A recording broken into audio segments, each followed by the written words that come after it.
All right, all right, all right. Welcome to Exposing Sierra Leone, your weekly live stream where we review all things happening in Sierra Leone and the diaspora.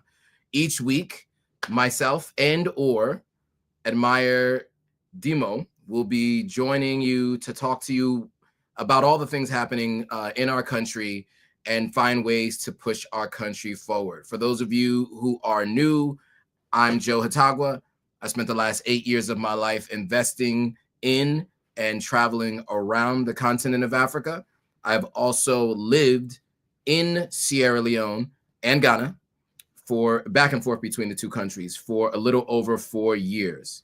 I run a platform called Authentic African where we share the news of the day. We talk about things happening in and around the continent of Africa, and sometimes we focus on Sierra Leone because that is my country that I rep every day.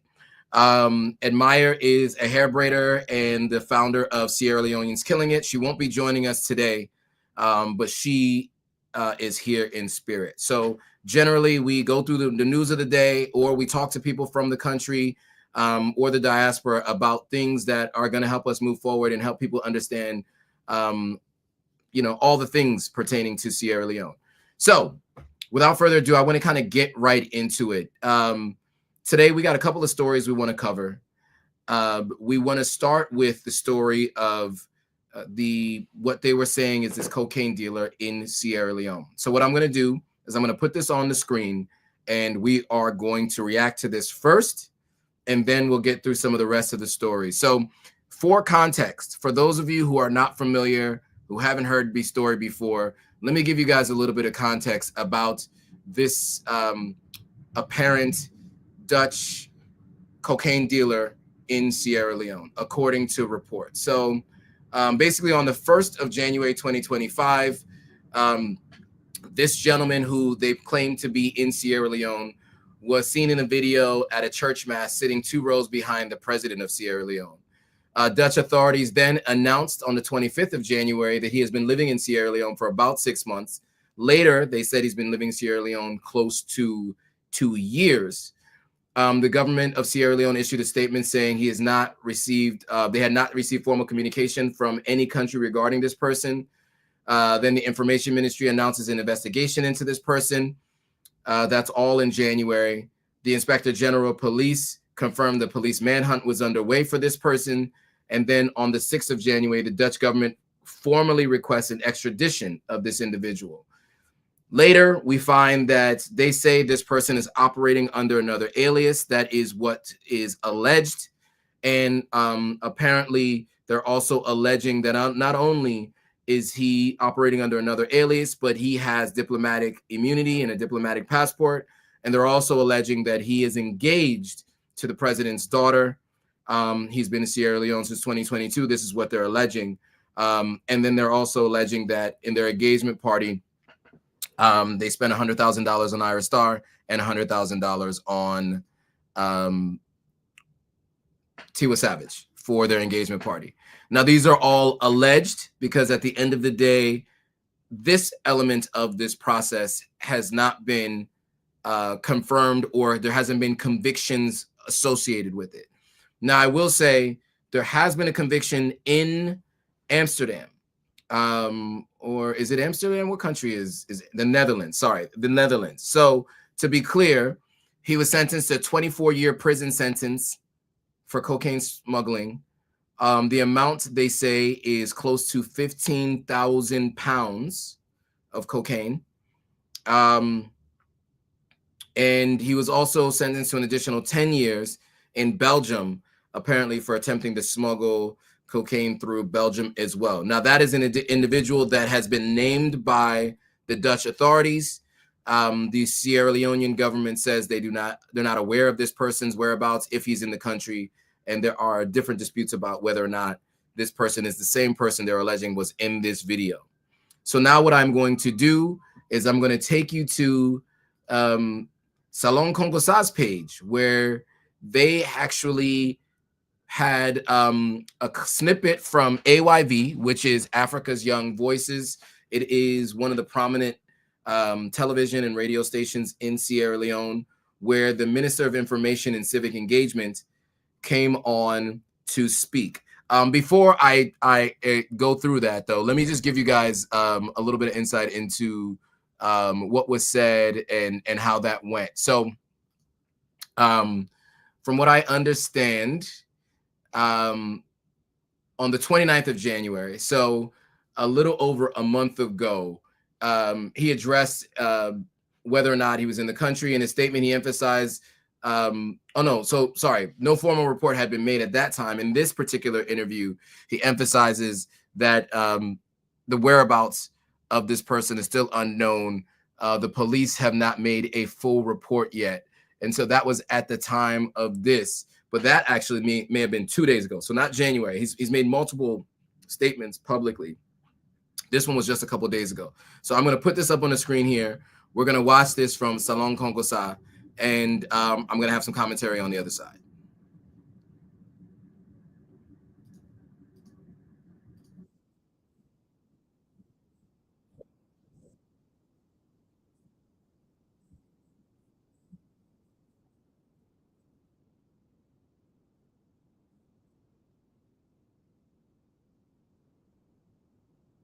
So really quickly, basically what he's saying is this person a Sierra Leonean national, like under this new name, an assumed moniker, which is what this is what they're alleging.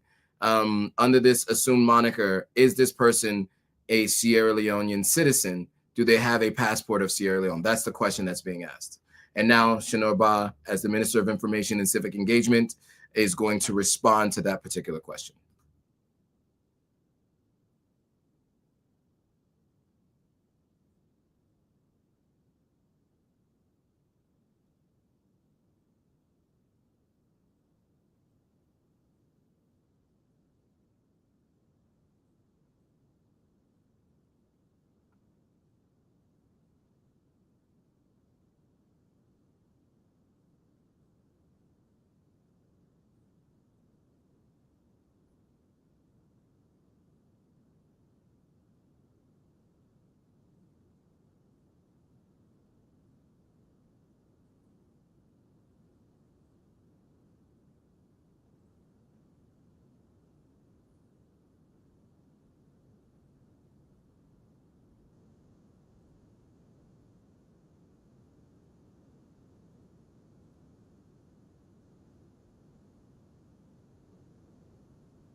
Okay, so I'm hearing that you're saying there's no sound. Okay. Okay, unfortunately, you guys couldn't hear that.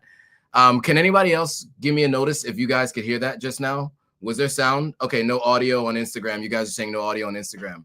Great. Okay, so let me tell you what he said. He's just basically going back through the story and saying that the police have come to him. I can't believe you guys couldn't hear that. Sorry about that. He said the police have said they haven't identified the identity of this person. At the time, the information was the report said that this person had been in the country 6 months. And then, of course, there have been questions about whether or not he's been in the country multiple years or whether or not he'd been in and out of the country multiple years. But at this point, the report said he had been in the country for about 6 months. I will leave a link to this particular post in the description, because it seems that nobody can hear the sound. Unfortunately, when I share the screen, sound doesn't work. So sorry about that, guys. So basically, that was one story, right? That the idea that this person may still be in the country, but we don't actually know for sure. That is where the Sierra Leone government has left it. So at this point, the question remains, right? So I will also, what I'll do is I'll share, like I said, I'll share the links to all these so you can take a look at it. All right, King Joseph's here. What's up, man? All is well. All right, so that was the government stance, right? The government stance is we do not know the identity of this person, and that is the case. Now, what I'm going to talk to you about now is the journalist that was arrested. So there was a Dutch journalist, Sophie van Leeuwen, who was detained by Sierra Leonean police while traveling to a place where apparently the aforementioned individual was potentially located. Van Leeuwen characterized her arrest, questioning, and final release as a terrifying ordeal in an interview with RTL News. So what she said was, and let me just, show you this report. I was on my way to a location where this person was, according to her sources. There I drove into a roadblock. The police saw my Dutch passport and I was immediately arrested. They confiscated everything, my passport, phone, and camera. I heard them say, "We've got her." I was then escorted through Freetown in a truck full of armed men to a police station. It was not a pleasant experience, though I was not physically abused. So that is her speaking on her experience. And so let's be clear. The early reports was that she was picked up on espionage charges. Now, the reason why I think the people are a little bit concerned about this is because they feel like it's the silencing of journalists, right? That's what I've been hearing as people have been in the comments and people have been saying in different videos. I think there is another viewpoint to this, and there's a few different viewpoints. So the Sierra Leonean Association of Journalists put out something saying that if you're a journalist traveling to Sierra Leone, you should report to them, let them know that you're in country. They'll make sure you get all the proper credentials, and they will be able to protect you and your freedom of the press. That statement that they put out there was implying that she had not gone through the proper channels. Now, the question that a lot of people have is, does everybody have to go through this? And I don't know. All I know is, what they're saying is she may not have gone through the proper channels, which is why she was arrested. So, folks, if you guys are planning to do any investigative journalism, especially on something that's probably going to potentially put a black eye on a country, I'm not a journalist, right? I'm just reading the news because a lot of people don't even read these news stories, right? So because I follow these pages, I talk about what I hear on the ground, and I read the news. So I'm not a journalist. So when I go to Sierra Leone, I usually don't have to get press credentials because I'm just going to Sierra Leone as a person who's a private citizen going about my business. But if I was a reporter, if I was somebody who worked for CNN or something like that, and I was going there specifically to investigate a specific story, there are channels apparently that you're supposed to go to. And specifically, you're supposed to go through the Sierra Leone Association of Journalists, or SLAJ.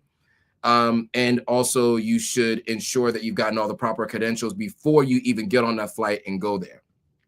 So a couple people have some thoughts on this. That's what Tim Black has to say. King Joseph said, I heard about the reporter in Sierra Leone getting arrested. Yeah, so she got a chance to say her experience, she says, was unpleasant, scary, a number of different things that she said.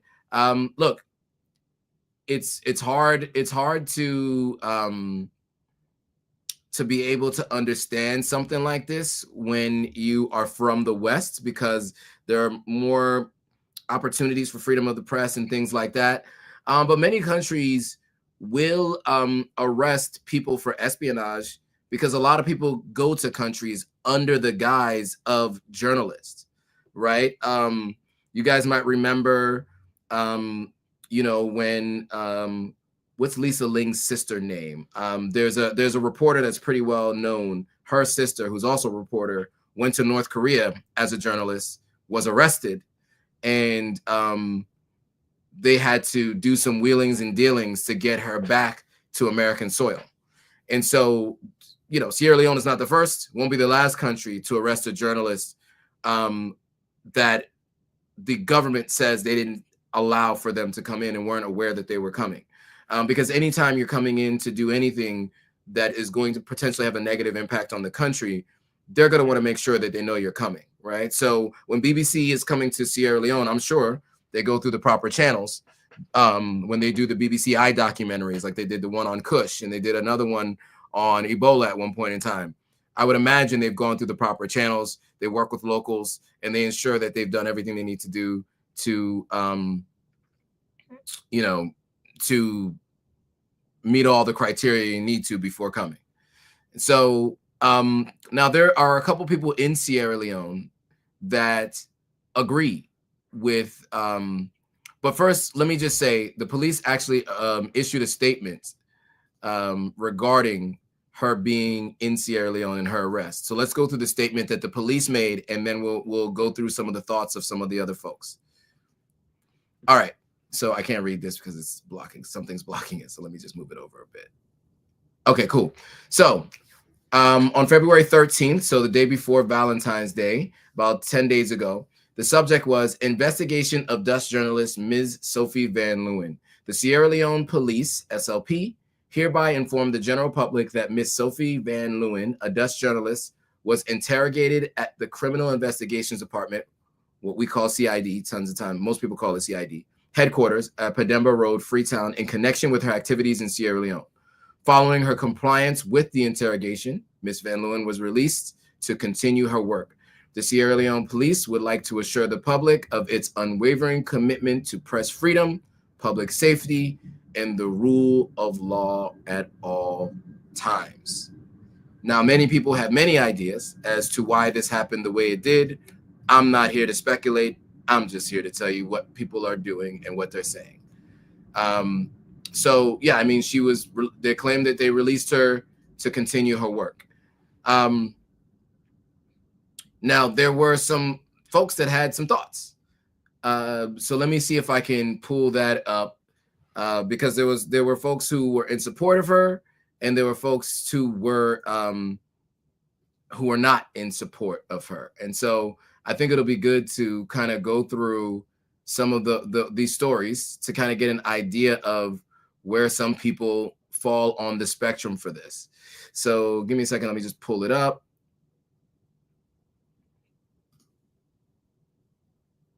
Oh, okay. Let me also go back to another thing she said.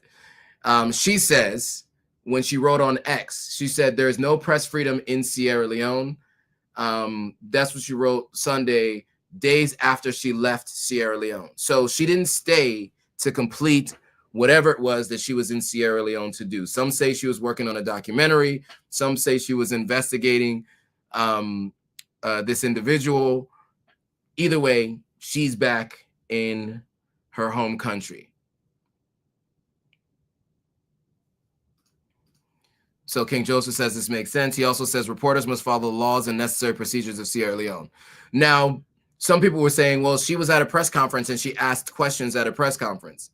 Sure, that doesn't necessarily mean she had the proper credentials to be in the country to do what it is that she's doing. She may have said she came there to do one thing and she's doing something else, or she may have actually followed everything and this still happened.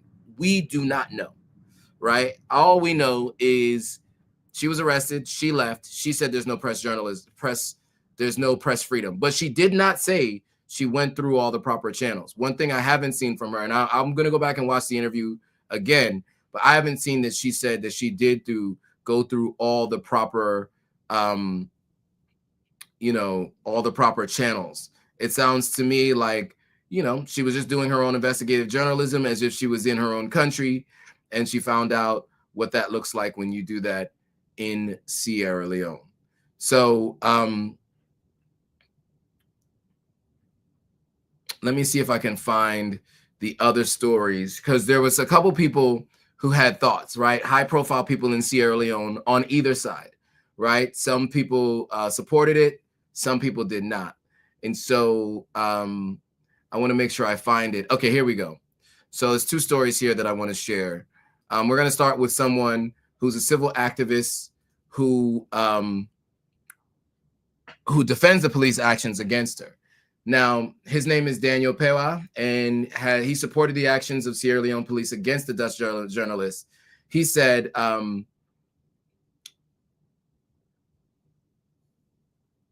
well, anyway, I don't have the words of what he said, but he defended her, and it's on SierraLoaded.com.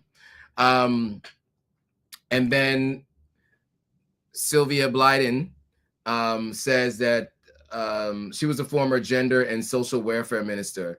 She spoke to clarify misconceptions surrounding the arrest. She said on January 30th this year, so the former minister added that, okay, so let's quickly. This year, Dutch journalist is said to have made an interview request. Blyden said it was at the request that prompted her to research about Van Leeuwen. She said her investigations revealed that Van Leeuwen is indeed a journalist, disagreeing with the suspicion that she could have been a spy. The former minister added that Van Leeuwen made a mistake by starting her work without prior registration as a foreign journalist in the country.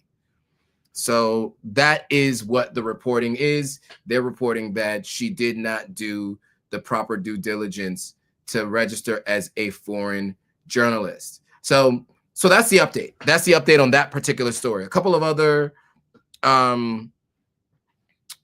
stories that you need to know. But there's some thoughts from folks.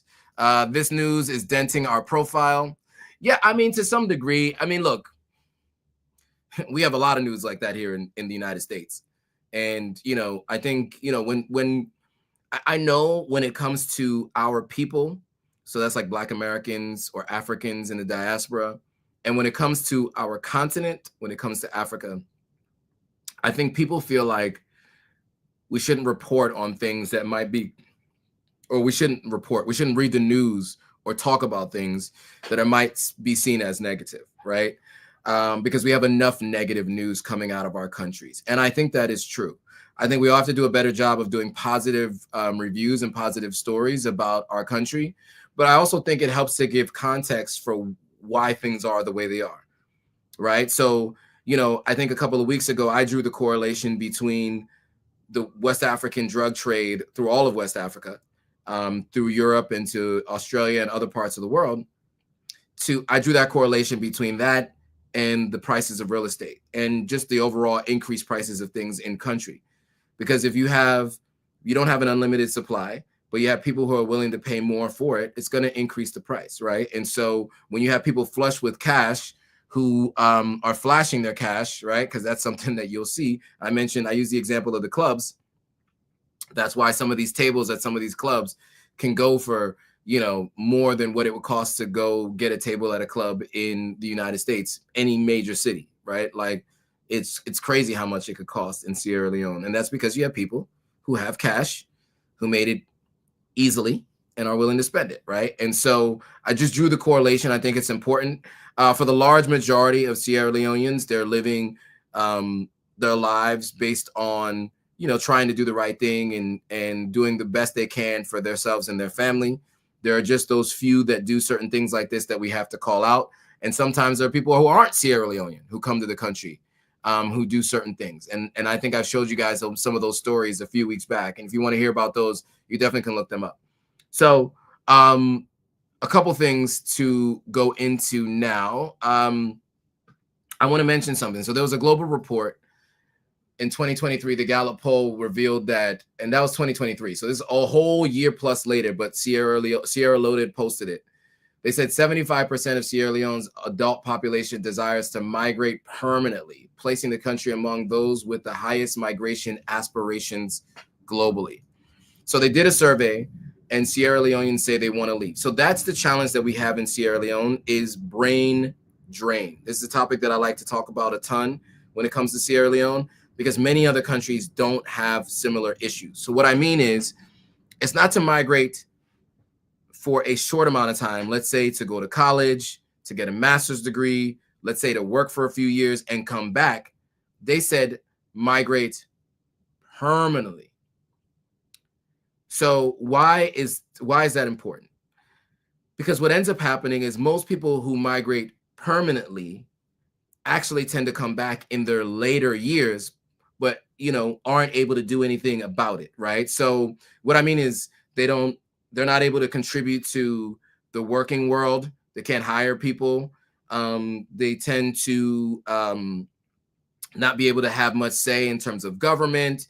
They tend to, because most people are just retiring to just spend the rest of their days in a comfortable country that they know. And so what you have is the best years of their lives in terms of their capabilities to make change are lost to a different continent. And all they do is spend their days working hard and sending money back home and don't have much to retire off of when they come back home. And it just continues to perpetuate the same cycles. And then what you have is the next generation of folks who don't want to come back home, who are now citizens and culturally of that other country. And that's where they spend their time. So it's shocking to people that I go to Sierra Leone as often as I do. I'm building a property. I bought more land. When you talk to people on the ground in Sierra Leone, you know, there was a time when I was dating an individual, and she said that her friends thought that I was deported from the United States. By the way, you cannot be deported if you're an American citizen, but they assumed that I was deported because there was no way in their minds that I would leave the United States and come to Sierra Leone. What they don't understand and they don't see is that there are a multitude of Chinese nationals, Indian nationals, Lebanese, multi-generational groups of Lebanese, and now other nationals and nationalities across Europe that are coming to Sierra Leone and coming to West Africa to do wealth creation, I guess for wealth creation, to buy real estate, to build, start a company. So all kinds of people are coming to the country, and we're the only ones that aren't coming back, right? You know, right now, the continent of Africa is like, you know, they say it's the ground floor. That's the greatest opportunity ever. I mean, we're before the ground floor in many countries. In many countries, it's kind of like right at the ground floor, and as things are taking off, like in Kenya, South Africa, you can see that there are people who are coming there and things are just taking off. Nigeria and Ghana also have similar circumstances where they're kind of moving for different reasons. And there are many other countries that are still working and developing. But there's a reason why these people keep coming to Sierra Leone. They have children there. They continue to bring other people. So if they're doing it, we should be paying attention and figuring out how we can be on it as well. And so that's why I'm on a mission right now to get people to do three things with this platform. It is visit, invest, and or move to the continent of Africa. And of course, since I've done it already, the move, the investing and the visiting, I can give you insights as to what it can be like and to tell you not to make the mistake that I made, because I moved without any insights, hadn't done any real investments. I mean, I had bought land that I'm currently building on before I moved, but I had no idea what I was doing. You know, I moved without any real plan. So I ensure that you all, when you're making your decision, you have all the information that you can have before you make that move. Just look at the channel, all the live streams that I've done. You can find stuff that is that's going to help you make that decision. And so that's why I do that. But I think it's really, really important that people at least travel to the continent of Africa. Find a country that you're interested in, go there, go to a couple of countries. Once you find something that a place that you like, specifically in this case, it's Sierra Leone, go multiple times before you do anything, before you make any financial investments, or at least do as much research as you possibly can. You can consult with me. You can consult with others. You know, make sure you talk to people on the ground or people who've been on the ground who have an idea of things that you can do that will work out for you. King Joseph says, Joe, I agree. It's better to highlight the positive sides of the country. The negative sides can be discussed in private. Well, no, because the reason why I discuss these things in public is because the main reason why people go to the continent of Africa and leave is because only the positive things are discussed. So what happens is people come to the continent of Africa with rose-colored glasses, thinking that, you know, they're going to have an experience where they feel their ancestors, they're going to buy land for cheap, they're going to find their potential spouse immediately, and also they're going to find a bunch of different ways to make money right away. and it's going to be smooth sailing, no challenges whatsoever. And so many people move there with that kind of mindset. And what ends up happening is they end up leaving. And many people decide that they're never coming back. You know, I interviewed an individual. I don't know if she wants to be named, but you guys can go back and check it. But she bought land. It didn't go well. She bought more land. Didn't go well. And now it looks like she may never be going back to Ghana. And it's unfortunate because, you know, she had an, you know, she's an individual that I think would, that Ghana could benefit from having in country. She has a lot of skills that she's been developing. She's an interesting person. And she has a social profile herself that's been growing pretty quickly. And unfortunately, she just ran into one issue after another because she wasn't given the proper insight before she went. Okay, so Bill Nack says, it was the same for me. I came to Salon from Paris. They didn't understand. Yes, people won't understand. Struggling to believe in real opportunities available here for us. Yeah, I mean, look, so, and Kaba is saying that, look, I would say that it is difficult to find opportunities in Sierra Leone. Don't get me wrong, it's difficult. I think what I found is the people who have had the most success in Sierra Leone are people who come from a family of wealth, or people who grew up in Sierra Leone, maybe elementary, middle school, and high school, go to college, maybe spend a couple of years in the States or in the UK or somewhere else, and then move back. So that's one way. And they tend to be able to operate and move through the private sector and find business opportunities and things like that because they have these relationships with people that go all the way back to childhood. And like anything, it's all about nepotism and relationships, right? There's another group of people who seem to be doing pretty well. And those are the people who have master's degrees in international development and those kinds of things, and have been working in the NGO nonprofit sector abroad. And then they come to Sierra Leone and end up being in leadership positions. Some of these people are in their early 30s, and they're immediately country managers for certain NGOs. And then there are other people who just figure it out, find a niche, and go for it, right? But generally, the first two groups are the people that tend to do the best. And so, yeah, it's very difficult for people who are native to Sierra Leone, who's never left, and are looking for advancement. Because a lot of times, people who are in the positions of power to give people jobs tend to want to give them to people who they know, but who also they respect the knowledge and information they gain from being outside of the country. It's just how people operate. That's just how it works.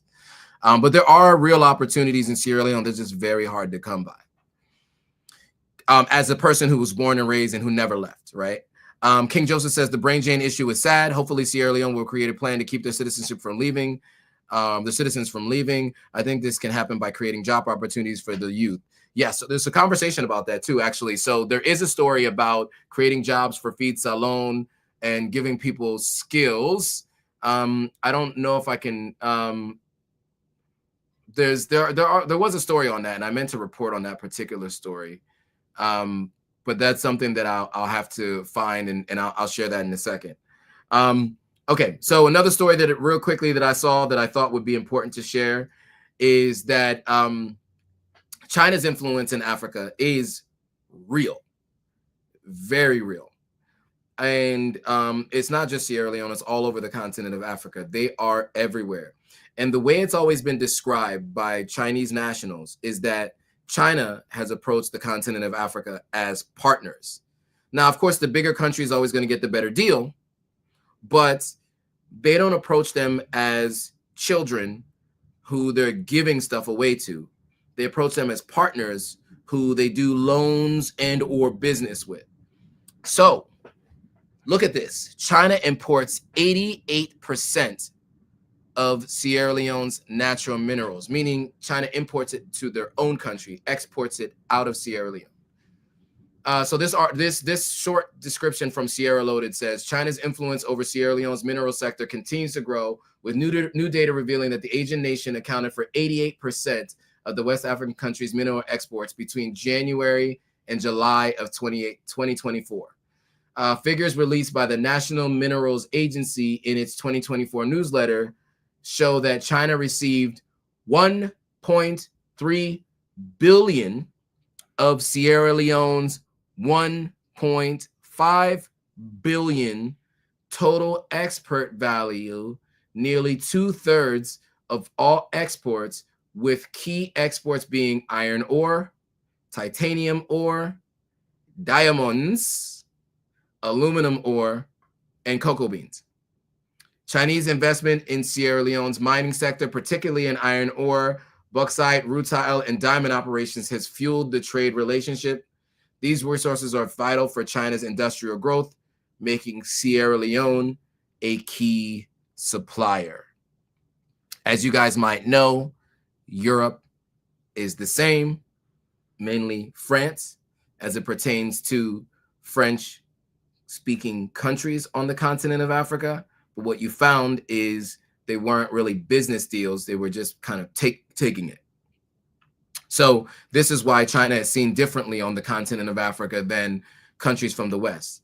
The East, the Far East, China and Russia, there's more favorable, they're more favorable to the people on the ground in these African countries than the West is.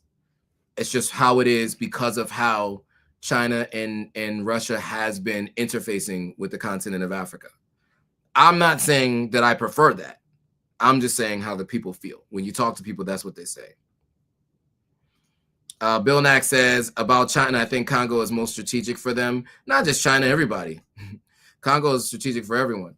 King Joseph says, the lady who mentioned that had all those issues in Sierra Leone should have talked to you first before making the move. Sure. Tim Black says, China is not a friend of Africa or Africans. Africans really need to stop looking for a savior from outsiders. Look how Europeans, Indians, and Chinese treat Africans in the continent and in China. Yeah, but I think the difference is they're not looking at China as a savior. They're looking at China as a partner, and China is looking at Africa as a partner. It's the way the United States and the way Europe was looked at was as a savior. And I think when people now the leaders of countries and the people of these countries are starting to say no country has ever advanced through aid. They've only advanced through business partnerships. So that's the difference between what has happened in the West and what's happened in the Far East with their work with the continent of Africa. And in this case, we're talking about Sierra Leone. Let me see if there was anything else that I want to mention. Let's see. I'm just running through some of the news stories.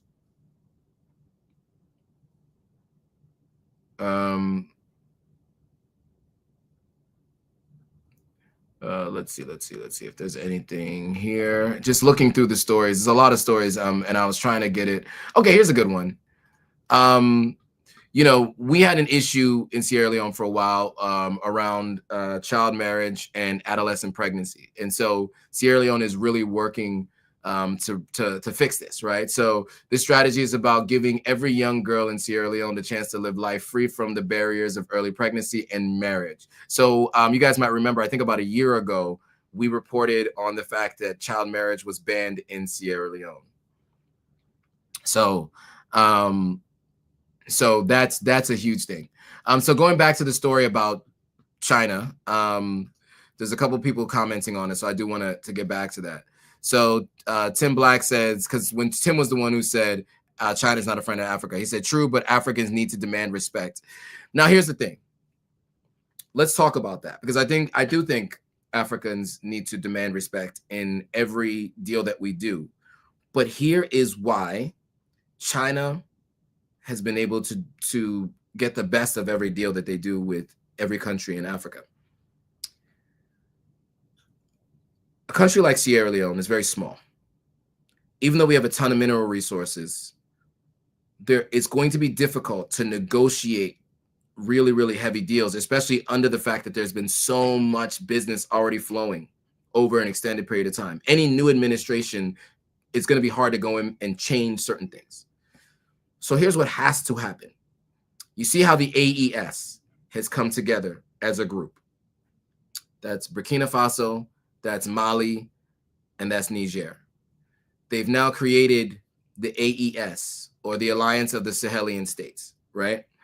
and or the Sahel Alliance. It depends on who you ask how they pronounce it and how they talk about it, because the French speaking, so the letters are AES. Anyway, so now each of them have their own respective mineral resources. What do you think is better for them?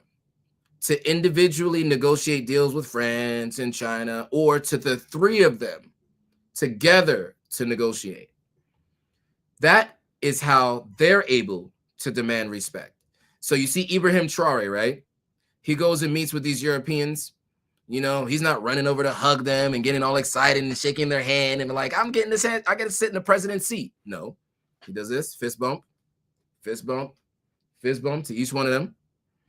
He sits down and talks to them, and they talk about how we are going to be partners and we're going to work together in business. He doesn't kowtow to them. And I'm not saying Sierra Leone does. And I'm not saying, or the current president or anything like that does. What I'm just saying is there are things that have been in place for a long time.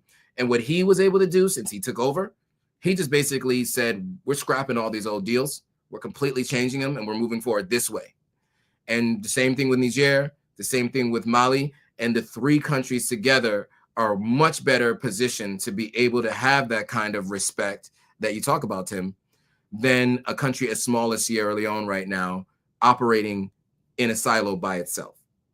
So that's why the idea of the United States of Africa was scary to many around the world, especially to the West, right? If Thomas Sankara was right, Gaddafi was right, Kwame Nkrumah was right, if all these people were right and they were able to build the United States of Africa, there would be a much different conversation about what's happening in Congo, Sudan, Libya, terrorism that's happening in certain regions. And we wouldn't be talking so much about the fact that Africa exports its natural resources, it gets refined elsewhere, and they repurchase it back to the country. I mentioned this to you guys before, but the iPhone. Now I have an iPhone 12 Pro Max. I'm not one of these people who cares to upgrade my iPhone every 2 seconds. But there are many people in Sierra Leone who pay $1,200 for an iPhone. All of those minerals came from the Congo. Everything that's in an iPhone, including the charger that I'm charging it with, except for maybe the glass. The glass actually may have come from the continent of Africa. But almost everything in this device came from the Congo. Got exported to different parts of the world, assembled in different parts of the world, and then re-imported for exorbitantly high fees all over the continent of Africa. Chocolate. I was talking to somebody about the other day. Do you know Switzerland doesn't really have like cacao? They don't really grow cacao like that. So why is it called Swiss chocolate? Well, because they refine it in factories in Switzerland, even though it's Ghanaian chocolate or Sierra Leonean chocolate or from somewhere else on the continent of Africa. But it's called Swiss chocolate because they're the ones packaging it.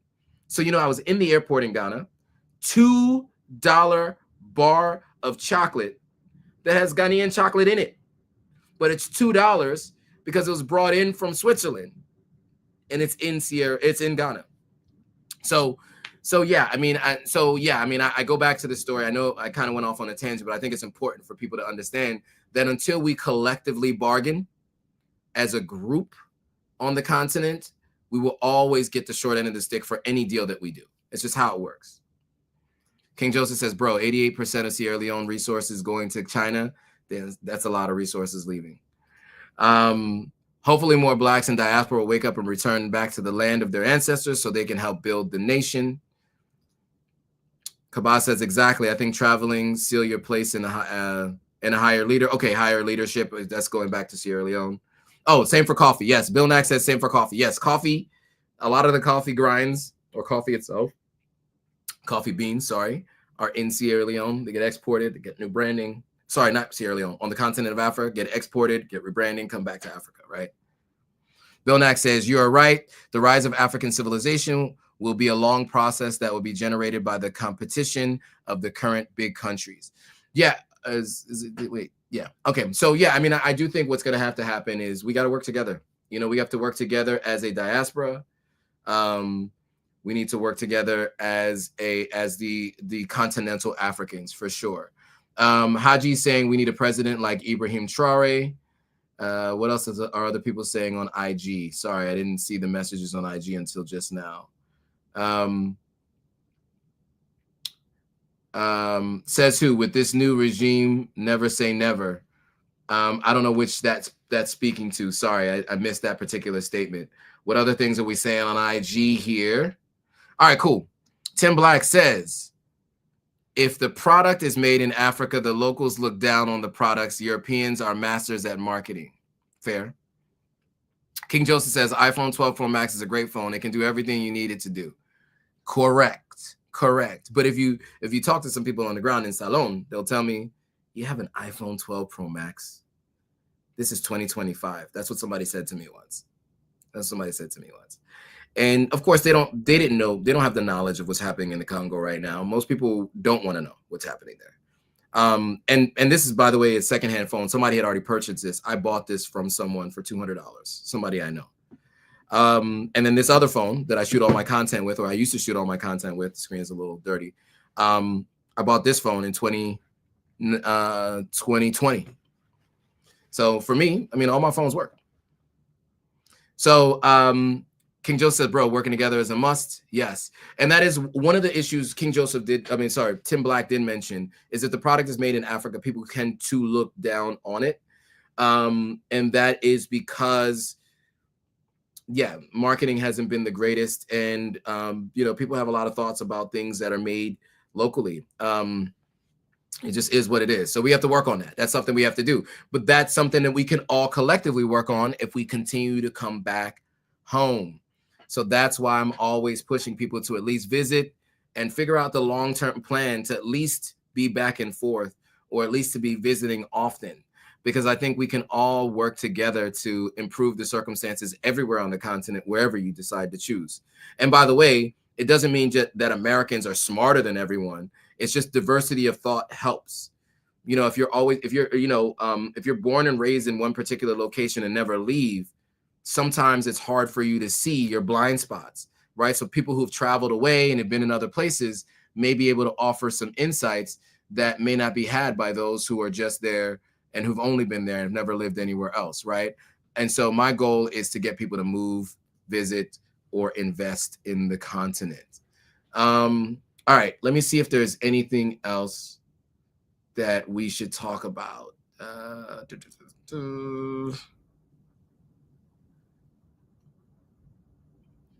Okay, one thing I'll mention, in soccer news, a Sierra Leonean teenager, I don't know how to pronounce his first name, it's Jadid Bangura, has signed for Manchester United under 14 team. He was born in Freetown, left for the UK at the age of 5, where he's attending school while exhibiting his footballing talent. The 14-year-old sealed his contract last week, earning an iconic number 8 jersey, which is currently worn by the Portuguese midfield maestro Bruno Fernandes. The teenager being a fan of United, and Fernandes visited the Theater of Dreams, where he posed alongside the Portuguese. So some good news. Some Sierra Leoneans doing some things in the diaspora. Okay, so there was one more story that I wanted to share with you guys. I think maybe it was on Salon Congosa. So let me see if I can find it. Oh, yeah. So we're going to end with this. Drizzlix breaking records with his new EP. And my interview with him is coming soon. Be on the lookout. So he said, so Drizzlix's new EP has broken a bunch of different records. So let's read through some of the records. Great. I love that song Lemonade. I do love the song Lemonade. It's good. It's my favorite on the EP. So 1 million streams on Audio Mac. Lemonade has 500,000 streams on all platforms, and he has 100,000 listeners on Spotify. This is a big deal. Absolutely a big deal. And I want to say congrats to Drizzlick. Look, I mean, if you don't know, actually, you know what? Why don't we do this? We I rarely do this, but I think it's important for us to share, right? What the music sounds like. Because you guys might not know, right? So let me queue up a little bit of Spotify for you guys real quick. Actually, you know what? Is the music video available? Is the music videos on YouTube, right? I think his music video, he did the music video with Therapist. So let's see if I can find the music video on his page. Okay, so here's the official video. Sorry, there's an ad before the video. 2 ads before the video.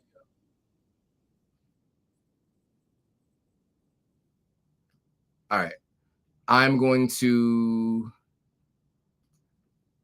We're going to end with this music video, and that's what we're going to do. So let's do it.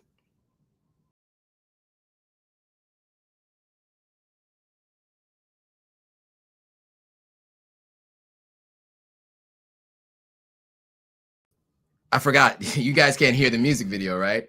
That was the issue previously. So here's what I'm going to do. I'm going to download, I'm going to answer some more questions before we end this.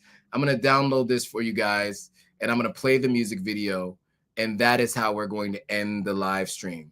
So a couple things. Again, I mean, shout outs to Drizzlick. The interview was a great one too, by the way. I mean, we covered a lot of ground, how he got his name, who his influences are, why he makes music in Creole. So this is the big thing about Drizzlick. Let me give you guys a little bit of a preamble on Drizzlick. So many artists from Sierra Leone tend to make music that sounds more like Nigerian artists. They even speak Nigerian pidgin instead of Creole in their music. And that is because they want to try to export the music externally to get more listens. For example, a song that really got a lot of international play, and so this is for good reason, right? Because a song that got international play was a song called Knock, right? And that's actually the person who is featured in this song Lemonade with Drizzlick. And look, the song is a banger. It is one of those songs that everybody seems to like and love. Most people don't even believe that he's Sierra Leonean because of the way the song is being sung, but it's one of our proudest moments. It's one of our proudest moments, and it's one of those things that, like, we as Sierra Leoneans are like super excited to share that, like, our music has been exported to the world, right? And Drizzlick speaks Creole in his music. His lyrics are always really deep. He always has a message to say. I would say he kind of reminds me of like a J. Cole / Kendrick, but for like Sierra Leone. And he's always speaking to our challenges, whether it's relationships, whether it's life, whether it's struggles in the country. I mean, he really does a good job of telling our story. And so that's what the interview is about. When I interviewed him, it was all about the idea of basically exporting our culture to the world. And so to me, I think that that's an important element. I think it's really important that that's what we do. And I wish more people would do it. But the fact that he does it makes me proud. All right. So with that, we are going to end now with the song. This is the lead single off Drizzlick's EP, Lemon. Check out my style, feeling my bar. I defeat the killing me, te corre my bar. Your side, la fan, Are you ready now? Okay, let's go. Therapist in session. Reminisce, renovate, on a trip, run a game, with a mix, lemonade. We like you, lemon up or make lemonade. Reminisce, renovate, on a trip, run a game, with a mix, lemonade. We like you lemon up or make lemonade. I know be the guy we go take things out. I know if you reply if you no throw shots. While I hit a lie, I no go take this one. We like you lemon up or make lemonade. I know be the guy we go take things out. I know if you reply if you no throw shots. While I hit a lie, I no go take this one. We like you lemon up or make lemonade. We only first for survival. Some man dead on arrival. I no get time for a rival. If them see us, we go meet at the final. Me eye sharp, I no sabi game. I no sabi sim. Like I said, I no sabi king. Then go see you waka on top water and still ask if you sabi swim. No, me level, not even close to me. I'd rather be the devil than sell my soul to him, yeah. I tell them pass me the ox when I'm a LV on a cross. Both tie and the touch. I'm the full package, you still can't put in a box. Reminisce, renovate, on a tree, run again, with a mix, lemonade. We like you lemon up or make lemonade. Reminisce, renovate, on a tree, run again, with a mix, lemonade. We like you lemon up or make lemonade. I know be the guy we go take things out. I know if you reply if you no throw shots. While I hit a lie, I no go take this one. We like you lemon up or make lemonade. I know be the guy we go take things out. I know if you reply if you no throw shots. While I hit a lie, I no go take this one. We like you lemon up or make lemonade. The say make a talk on the fruits of me labor. Now me self get for block on. Talk me shit, you know ever see a stutter. Shout out to the man there with them come up from the gutter. Cause me bass them tight by the beats of the slaughter. Terra, now this are the flow, no stop on. Breakfast, lunch and supper, chopper, upper. Kilimanjaro. Better is a jolly good fellow. Hello East, running like Pharaoh, sharp like a knife, straight like arrow. Killing my style, I'm in my bar. Fresh and clean, sipping, I got my style. But I see what star. Show doing, so be cho. Reminisce, renovate, on a tree, run again, with a mix, lemonade. We like you lemon up or make lemonade. Reminisce, renovate, on a tree, run again, with a mix, lemonade.